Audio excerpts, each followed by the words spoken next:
आज की क्लास में हम position of the relative pronoun सीखेंगे। रिलेटिव प्रोनाउन का टॉपिक चल रहा है, लेकिन अब उसमें एक सेंटेंस में इसकी पोजीशन कहाँ पे होते हैं वो सीखते हैं।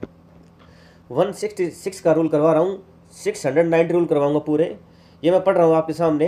टू प्रिवेंट एम्बिग्यूटी, एम्बिग्यूटी का मतलब होता है संशय, दुविधा। The relative pronoun should be place as near as possible to its antecedent. Antecedent क्या होता है? पूर्वगामी होता है। जितना नज़दीक एंटीसीडेंट के नज़दीक रखेंगे प्रोनाउन को उतना सही रहेगा। देखो इसमें एग्जाम्पल में समझेंगे।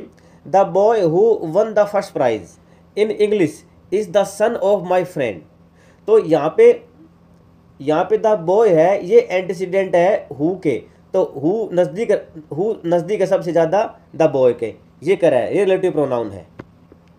अब ये अगला एग्जाम्पल है, देखो। The boy is the son of my friend mister Joshi who won the first prize. अब यहाँ पे हु रिलेटिव प्रोनाउन है, ठीक है। तो ये किससे पहले आ रहा है? मिस्टर जोशी से पहले आ रहा है। लेकिन किससे पहले आना चाहिए? अवार्ड किसने जीता है? The boy is the son of my friend mister Joshi. तो द बॉय ने जीता है ना, मिस्टर जोशी ने अवार्ड नहीं जीता है, इसलिए ये सेंटेंस रॉन्ग है। अब ये सेंटेंस दे रखा है, देखो। I have read Gokhale's speeches who was a disciple of Ranade. भाई गोखले था, उसकी मैंने स्पीचेज पढ़ी है, वो रनरडे का शिष्य था। अब यहाँ पे हु आया है, ये स्पीचेज से बाद में आया है, लेकिन किसके लिए आया है? गोखले के लिए आया है। तो इसको हमें कैसे लिखना पड़ेगा? इसके नीचे देखो, I have read the speeches of Gokhale. Gokhale speeches नहीं, स्पीचेज ऑफ गोखले करना पड़ेगा रिलेटिव प्रोनाउन को पोजीशन दिखाने के लिए हु।